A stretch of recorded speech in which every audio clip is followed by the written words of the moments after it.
Hello student. आज हम लोग ज्योग्राफी का चैप्टर 1 का लेक्चर नंबर 4 पढ़ने जा रहे हैं। अभी तक मेरे लेक्चर 1, 2, 3 को नहीं देखे तो जाकर देख लीजिए, वो बेसिक है इस चैप्टर को पढ़ने से पहले। ये जो टॉपिक है पर्वतीय भाग या ऊपरी भाग, ये बोर्ड के पॉइंट ऑफ व्यू से बहुत ही इंपॉर्टेंट क्वेश्चन है। इसमें से 2 मार्क्स का फिक्स आता है और इसके साथ ही 5 मार्क्स का फिक्स है। इस चैप्टर से हम बताएंगे कि 5 मार्क्स आप कैसे गेन कर सकते हैं उसके बारे में। तो पर्वतीय भाग में यहाँ से नदी की उत्पत्ति होती है और नदी की उत्पत्ति होती है, यह नदी की सबसे शुरुआती अवस्था है।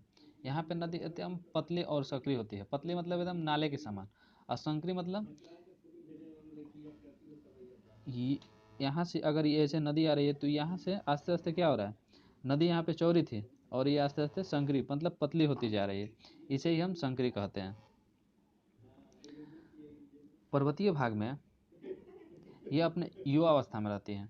युवा अवस्था में होने के कारण इसके सामने जितने बड़े शिलाखंड आते हैं, बड़े से बड़े शिलाखंड को ये तोड़ते हुए अपने साथ लेकर प्रवाहित कर लेती है, अपने साथ लेकर प्रवाहित करने लगती है। इस भाग में नदी का वेग जो है सबसे अधिक होता है। वेग अधिक होने के कारण बड़े से बड़े शिलाखंड को तोड़कर अपने साथ लेकर चल जाती है। इसलिए इस भाग को हम यौवन अवस्था कहते हैं, जवानी की अवस्था। इस अवस्था में स्टूडेंट कुछ भी कर जाते हैं, किसी को भय नहीं रहता है। किंतु अपने जवानी अवस्था को थोड़ा संभाल कर सही जगह सही दिशा में उपयोग करिए, क्योंकि आपका फ्यूचर अभी तुम जो सोच रहे हो उसी पर डिपेंड करता है। इसका जो पहला भाग है भी आकार की घाटी। भी आकार की घाटी जो है, नदी जब पर्वतीय अवस्था में रहती है, मतलब नदी जहाँ से उत्पन्न होती है तो वो क्या पर्वतीय भाग में होती है। तो नदी जब पर्वतीय अवस्था में रहती है तो तेज गति के कारण पर्वतीय भाग में नदी अपनी तली को काटकर उसे गहरा करने का कार्य अधिक करती है, का परंतु किनारों का काटकर उसे चौड़ा करने का काम कम करती है। अतः यहाँ नदी की अंग्रेजी के भी आकार अक्षर के समान हो जाती है। इसे ही भी आकार का घाटी कहते हैं। ये एक्चुअली स्टार्टिंग में ऐसे नहीं रहती है, ये इस समान की होती है और ये करते करते इस आकार का ले लेती है। तो इसे ही हम भी आकार की घाटी कहते हैं। एग्जाम में तुम इसमें अगर मान लो कि तुम्हारा कोई मिस्टेक भी हो गया, कहीं भी स्पेलिंग मिस्टेक या कुछ त्रुटियां हो गई, तो अगर आपको एग्जामिनर 1.5 मार्क्स दे रहा है, अगर ये चित्र यहाँ पे बना दोगे तो तुमको 2 मार्क्स मिल जाएगा। कोई इसमें तुमको ऐसे ऐसे कुछ करना नहीं है, तुम केवल सिर्फ ऐसे करके भी आकार की घाटी बनाकर वहाँ पे डायग्राम में दिखा देना कि ये भी आकार की घाटी है। समझ में आना चाहिए कि भी आकार की घाटी है, तुम्हारा मार्क्स मिल जाएगा। घाटी तली के अधिक कटाव के कारण कभी कभी नदी की घाटी अत्यंत गहरी और सक्रिय हो जाती है। सक्रिय मतलब पतली, तथा दोनों तट एकदम खड़े ढाल के समान दिखाई पड़ते हैं,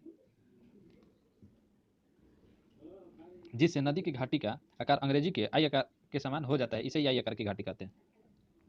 यहाँ पे क्या होता है, ये काटकर ऐसे था तो इसे भी आकार में कन्वर्ट किए और इसके तली को और काटते हुए देखो अत्यंत गहरी और सक्रिय, इसको काटते हुए अत्यंत गहरी और संकरी मतलब पतली कर देती है। ये देखने में आई आकार का प्रतीत होता है। इसे ही हम आई आकार का घाटी कहते हैं।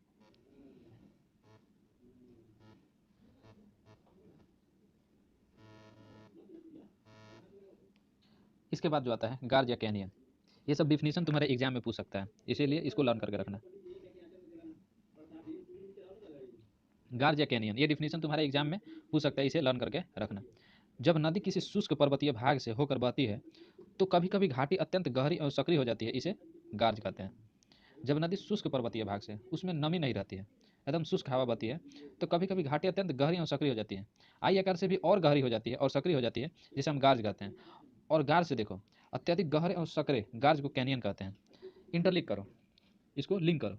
भी आकार में क्या हो रहा था, ऐसे भी आकार की घाटी का निर्माण हुआ और भी आकार के ये भी आकार बन गया और ये संकरी होती गई, संकरी होकर आई आकार का शेप ले ली।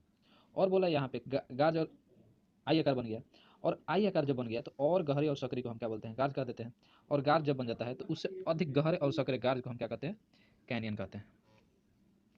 संयुक्त राज्य, ये इसको माइंड में रखें, संयुक्त राज्य अमेरिका में कोलोराडो नदी की घाटी में विश्व का सबसे गहरा कैनियन ग्रेट कैनियन मिलता है। किस नदी पर है, तो कोलोराडो नदी पे। कौन सा कैनियन है, तो ग्रैंड कैनियन नदी मिलता है। ग्रैंड कैनियन है कोलोराडो नदी, ग्रैंड कैनियन। और कश्मीर में सिंधु नदी द्वारा बनाया गया गार्ज विश्व का सबसे गहरा गार्ज है। जो सिंधु नदी पर गार्ज बना है वो विश्व का सबसे गहरा गार्ज है।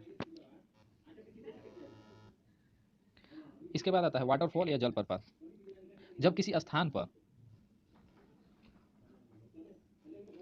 जब किसी स्थान पर नदी जब किसी स्थान पर नदियों का जल अधिक ऊंचाई से खड़े ढाल से अत्यधिक वेग से नीचे की ओर गिरता है तो उसे जलप्रपात कहते हैं। यहाँ से नदी इस ऊंचाई से गिरता है, इसे हम क्या कहते हैं? जलप्रपात कहते हैं। अब जलप्रपात का निर्माण कैसे होता है उसके बारे में जान लो। ये डिफिनीशन आएगा तो लिख देना, ऐसे जलप्रपात बना देना, तो तुमको 2 में 2 मार्क्स मिल जाएगा। परिभाषा में तुमको 1 मार्क्स मिलेगा और चित्र में तुमको 1 मार्क्स मिल जाएगा। अगर केवल तुम परिभाषा लेकर आ जाओगे तो 1 मार्क्स मिलेगा।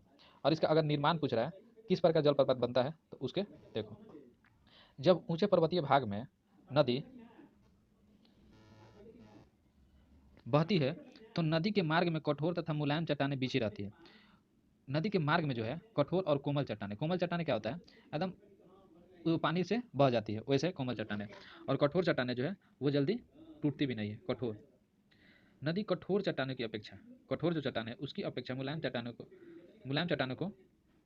चट्टानों का कटाव अधिक करती है, जिससे कठोर चट्टानें खड़ी रह जिससे कठोर चट्टानें जो है खड़ी रह जाती हैं। अतः नदी का जल ऊपर से नीचे की ओर गिरने लगता है। इस प्रकार जलप्रपात का निर्माण होता है। ऐसे परत दर परत कोमल कोमल कठोर कोमल ऐसे परत बिछी रहती है। तो कोमल चट्टानें मतलब ये वाला भाग जो कट जाता है और कट के ऐसे इसके ऊपर से पानी गिरने लगता है, तो इसे हम क्या कहते हैं? जलप्रपात का निर्माण हो गया। भारत में कर्नाटक कर्नाटक राज्य में सरस्वती नदी पर जोग या गिरिसिप्पा जलप्रपात है, जो भारत का सबसे ऊंचा जलप्रपात है। एंजेला जलप्रपात जो है एंजेला जलप्रपात है वो विश्व का सबसे ऊंचा या सर्वोच्च जलप्रपात है। विश्व का एंजेला विश्व का है और जोग जो है भारत का सबसे ऊंचा जलप्रपात है। जोग या गिरिसिप्पा दोनों का नाम एक ही है। अवनमन कुंड क्या होता है? प्लंग पूल क्या होता है? जल ग्रतों का व्यास तथा गहराई क्रमशः बढ़ने पर बड़े अवनमन कुंड का निर्माण करते हैं। या दूसरे शब्दों में कहें तो नदी के तली में पत्थर के टुकड़े जल भंवर के रूप में चक्कर लगाकर छोटे छोटे ग्रतों का निर्माण करते हैं। इन ग्रतिकाओं की गहराई तथा व्यास अधिक हो जाता है, इसे अवनमन कुंड कहते हैं। ऐसे नदी बह रही है और यहाँ पे कोमल चट्टानें हैं, तो ऐसे इसको जो चक्रवात होता है उस तरह से यहाँ पे कंकर पत्थर जो है इसके नीचे ऐसे आकर गोल गोल घूमने लगते हैं और यहाँ पे जो मिट्टी जो है कोमल मिट्टी है वो कट जाती है, जिससे यहाँ पे एक ग्रत का निर्माण हो जाता है। इसे ही हम अवनमन कुंड कहते हैं।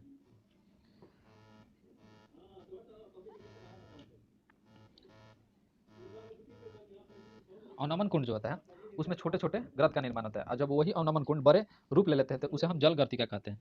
पर्वतीय भाग में नदी के द्वारा मुलायम चट्टानें काट कर बाहर ली जाती है। इन चट्टानी भाग में गड्ढे बन जाते हैं। कालांतर में ये नदी के साथ प्रवाहित होने वाले कंकर एवं पत्थर इन गड्ढों को काट कर चौड़ा अथवा गहरा कर देते हैं, इसे जल गर्तिका कहते हैं। तो जल गर्तिका हो गया। इसके बाद आता है रिपीट या द्रुतवा। रिपीट या द्रुतवा क्या होता है? कोमल जो चट्टान है यहाँ भी कटते हैं और कठोर चट्टान के ऊपर से नदी बहने लगती है, उसे हम रिपीट या द्रुतवा कहते हैं।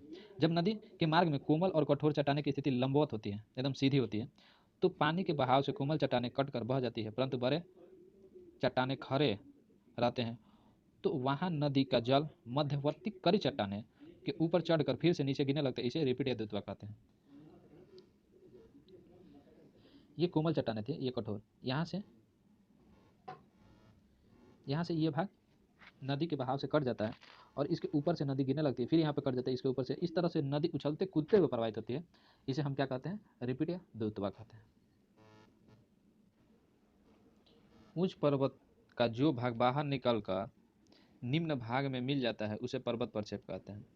पर्वतीय भाग में जब नदी के मार्ग में कठोर चट्टानें के अवरोध आते हैं तो नदी बाध्य होकर टेढ़ी मेढ़ी होकर बहने लगती है। इस भाग में नदी क्या करती है? लंबवत कटाव करती है और नदी को गहरा करती है। ऐसी दशा में नदी के एक ओर का उत्तल ये का पर्वत प्रक्षेप दूसरे तट के अवतल ये में प्रवेश कर जाता है। ये इसमें क्या कर जाता है? प्रवेश कर जाता है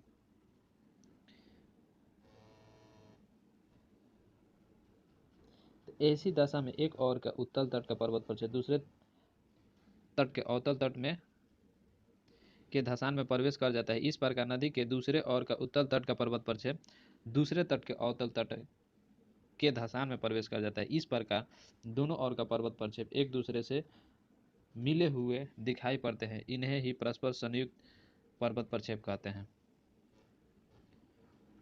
ये तुम्हारा गार्ज है, ये गार्ज का चित्र है। इसको देखो, यहाँ पे नदी बह रही है, बहने से यहाँ पे कोमल चट्टानें आ रही थी, इसको काट दे रही है और काटते काटते ये क्या कर देती है, जल प्रपात का निर्माण करने लगते हैं। प्लंक होल का निर्माण करती है। प्लंक होल का ये वाला जो भाग है पीछे जाने लगता है, इसे जल का पक्षपात कहते हैं। मतलब जल प्रपात जब पीछे चला जाता है तो उसे जल का पक्षपात कहा जाता है। इस प्रकार वाटरफॉल का निर्माण होता है। ये क्या करता है, ये इस तरह इसको कोमल चट्टाने को काटते काटते अंदर तक चला जाता है और ये भाग टूट कर गिर जाता है। इसे जल का पक्षपात, जल पर्वत का पीछे जाना या जल पर्वत का पक्षपात कहा जाता है। चैनल पर प्रोवाइड कर देंगे, नीचे लिंक है, उससे ज्वाइन हो जाएगा। वीडियो अच्छा लगे तो सब्सक्राइब करिए और बेल आइकन को ऑन करिए, आने वाले नोटिफिकेशन आपको पहुंच जाएगा।